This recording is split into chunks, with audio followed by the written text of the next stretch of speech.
अस्सलाम वालेकुम। Welcome to Ansiya tech for you. मैं आपका टीचर मोहम्मद नवीद। आज की इस क्लास में हम लोग सेल्स ग्रुप को डिस्कस करेंगे।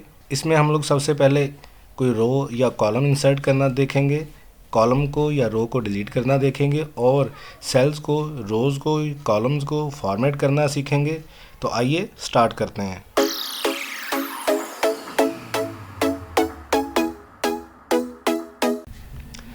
Welcome back guys. अब हम लोग जल्दी से सेल्स ग्रुप को डिस्कस करेंगे, जिसमें सबसे पहले इंसर्ट का ऑप्शन है। जैसे इसके ऊपर क्लिक करेंगे तो आपके पास एक ड्रॉप डाउन लिस्ट डिस्प्ले हो जाएगी, जिसमें इंसर्ट सेल्स, इंसर्ट शीट रोज, इंसर्ट शीट कॉलम्स और इंसर्ट शीट के ऑप्शंस मौजूद हैं। अब जहाँ पे भी हम लोगों ने इन सेल्स को या शीट रोज को इंसर्ट करना हो तो उसके लिए हम लोग उस सेल पे क्लिक करेंगे। यानी अभी ये मेरा एक्टिव सेल है, इसके अबव राइट, लेफ़्ट या डाउन के ऊपर हम लोग सेल्स, कॉलम्स या रोज़ को इंसर्ट कर सकते हैं। ठीक है, अभी के लिए मैं यहाँ पे क्लिक करता हूँ। इसके बाद इंसर्ट पे क्लिक करते हैं। जैसे ही इसके ऊपर क्लिक करेंगे तो यहाँ देखिए डिफरेंट ऑप्शंस और डिस्प्ले हो चुके हैं। इनको वन बाय वन डिस्कस करते हैं। अभी के लिए इंसर्ट सेल्स पे क्लिक करते हैं। जैसे इसके ऊपर मैं क्लिक करूँगा तो इस सिलेक्टेड सेल के ऊपर सेल्स इंसर्ट हो चुके हैं। इसी तरीके से अगर मैं इंसर्ट शीट रोज़ पे क्लिक करूँगा तो एक एंटायर रो इसके ऊपर इंसर्ट हो जाएगी। इसी तरीके से इंसर्ट शीट कॉलम, जैसे इसके ऊपर मैं क्लिक करता हूँ तो एक कॉलम इंसर्ट हो चुका है, जो मेरा सिलेक्टेड सेल था इसी सेल के लेफ़्ट के ऊपर। ठीक है गाइस। अब यहाँ पे इंसर्ट टेबल रोज़ अबव। अब इस सिलेक्टेड सेल के ऊपर एक रो इंसर्ट होगी, ये देखिए। ठीक है गाइज। इसी तरीके से अगर मैं यहाँ पे insert table columns to the left, यानी लेफ़्ट साइड पे इस सिलेक्टेड सेल के लेफ़्ट पे एक कॉलम इंसर्ट हो जाएगा। इसी तरीके से अगर मैंने एक शीट इंसर्ट करनी हो, न्यू शीट, जैसे यहाँ पे आप देखिए एक शीट 1 है और यहाँ पे एक सोर्स डाटा के नाम से शीट है। जैसे इसके ऊपर मैं क्लिक करूँगा तो एक न्यू शीट यानी शीट 2 जो है वो मेरे इस वर्कशीट के अंदर इंसर्ट हो चुकी है। ठीक है गाइज़। यहाँ पे अब हम लोग दोबारा अपनी शीट पे चलते हैं। अब हमारे पास यहाँ पे डिलीट का ऑप्शन है। अब ये सेल सिलेक्टेड है मेरा। ठीक है गाइज। डिलीट पे क्लिक करते हैं और डिलीट सेल्स पे क्लिक करते हैं तो ये देखिए इसने जो ऊपर वाले सेल्स थे उनको डिलीट कर दिया। इसी तरीके से अगर डिलीट शीट रोज़ तो इसके ऊपर क्लिक करेंगे तो ये रो जो है वो डिलीट हो जाएगी। अब इसी तरीके से डिलीट शीट कॉलम पे क्लिक करते हैं तो ये जो सिलेक्टेड कॉलम था, जिस कॉलम के अंदर मेरा सेल जो है वो हाईलाइटेड था, उसको डिलीट कर दिया। अब डिलीट शीट रोज़ एक दफ़ा फिर करते हैं ताकि ये हमारे पास जो ब्लैंक सेल है वो डिलीट हो जाएं। अब यहाँ पे डिलीट टेबल रोज़ का ऑप्शन है, इसके ऊपर क्लिक करें तो आपकी जो रोज़ होंगी वो डिलीट हो जाएंगी। इसी तरीके से डिलीट टेबल कॉलम्स है और डिलीट शीट। अब मैं ये शीट 2 डिलीट करना चाहता हूँ तो इसको मैंने क्लिक किया। क्लिक करने के बाद डिलीट पे गए और यहाँ से डिलीट शीट पे क्लिक करेंगे तो वो शीट डिलीट हो जाएगी। ठीक है गाइज़। अब आप लोगों को उम्मीद है इंसर्ट और डिलीट जो है ये ऑप्शंस क्लियर हो गए होंगे। अब हम लोग फॉर्मेट के ऑप्शन पे जाते हैं। जैसे इसके ऊपर क्लिक करेंगे तो यहाँ पे सबसे पहला ऑप्शन है रो हाइट। ठीक है, ऑटो फिट रो हाइट। अब यहाँ पे ये जो चीज़ है ये इस पर क्लिक करें तो ये रो कहलाती है। अब यहाँ पे क्लिक करें तो ये कॉलम है। ठीक है गाइस।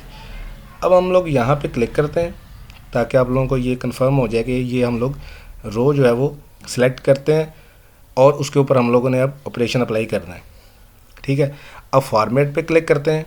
यहाँ पे हम लोग रो हाइट पे क्लिक करते हैं। जैसे ही क्लिक करेंगे तो एक डायलॉग बॉक्स ओपन होगा, जिसमें ऑटोमेटिकली जो सिस्टम ने सेट की हुई है वो यहाँ पे हाइट डिस्प्ले हो रही है।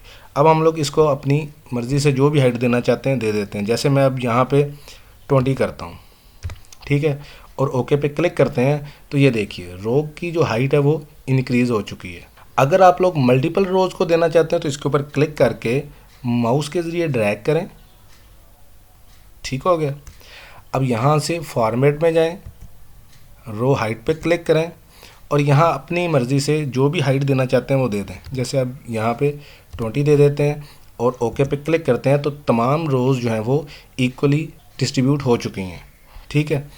अब यहाँ पे एक काम करते हैं, इस रो की हाइट को पकड़ के मैं थोड़ा सा इंक्रीज़ करता हूँ, इसको कम करते हैं, इसको भी थोड़ा सा इंक्रीज़ करते हैं। ठीक है, अब इन तमाम रोज़ को सिलेक्ट करें। सिलेक्ट करने के बाद फॉर्मेट पे क्लिक करें और यहाँ से ऑटो फिट रो हाइट पे क्लिक कर दें, तो आपकी तमाम रोज़ ऑटोमेटिकली सिस्टम के मुताबिक इक्वली स्पेस्ड हो जाएंगी। यहाँ तक क्लियर है गाइज। अब हमारे पास अगला ऑप्शन है कॉलम विड्थ और कॉलम विड्थ ऑटो फिट। ठीक है जी, अब यहाँ पे हम लोग इनको सेलेक्ट करते हैं, कॉलम्स को अब सेलेक्ट कर रहे हैं, फॉर्मेट पे क्लिक करते हैं और यहाँ पे कॉलम विड्थ अब देने लगे हैं। इनको मैं दे देता हूँ 40 और ओके पे क्लिक करते हैं। ये देखिए कॉलम्स की विड्थ 40 हो चुकी है। ठीक है गाइज, अब इनकी विड्थ को थोड़ा सा कम या ज़्यादा करते हैं। ठीक है, अब इन कॉलम्स को सिलेक्ट करते हैं। सिलेक्ट करने के बाद फॉर्मेट पे क्लिक करें और यहाँ से ऑटो फिट कॉलम विड्थ पे क्लिक कर दें, तो ऑटोमेटिकली सिस्टम के मुताबिक ये तमाम कॉलम की विड्थ जो है वो इक्वली डिस्ट्रीब्यूट हो जाएगी। ठीक है गाइज, अब इसके बाद हमारे पास जो नेक्स्ट ऑप्शन है यहाँ पे डिफ़ॉल्ट विड्थ, वो जितनी भी विड्थ होगी उसके अकॉर्डिंगली वो डिफ़ॉल्ट विड्थ जो है वो सेट हो जाती है। इसके बाद हमारे पास हाइड और अनहाइड के ऑप्शंस हैं। रीनेम शीट, ये हम लोग एक दफ़ा डिस्कस कर चुके हैं, एक दफ़ा फिर डिस्कस करते हैं। एक तरीका तो ये था कि इसके ऊपर राइट क्लिक करें और यहाँ से रीनेम कर दें। अब यहाँ पे दूसरा तरीका ये है कि यहाँ से भी आप रीनेम कर सकते हैं। ठीक है, रीनेम करने के लिए आप यहाँ पे आप जो भी नाम देना चाहते हैं, जैसे अब मैं यहाँ पे सिंपल डाटा लिख देता हूँ, तो ये देखिए रीनेम हो चुकी है। अब यहाँ पे हमारे पास मूव और कॉपी शीट, मूव और कॉपी शीट पे जैसे क्लिक करेंगे तो यहाँ पे अभी मेरे पास यह डाटा है, इसके ऊपर क्लिक करें जो भी शीट आप सेलेक्ट करना चाहते हैं। ठीक है, यहाँ पे आप क्रिएट ए कॉपी पे क्लिक कीजिएगा। ठीक है, और ओके कर दें, तो आपकी एक डुप्लीकेट शीट जो है, यानी इस डाटा शीट की एक कॉपी जो है वो इंसर्ट हो जाएगी। अब इसके बाद हमारे पास यहाँ पे टैब कलर, ये टैब कलर यही हैं जो शीट के कलर हैं। ठीक है, अब यहाँ से जो भी आप कलर चेंज करना चाहते हैं वो चेंज कर सकते हैं।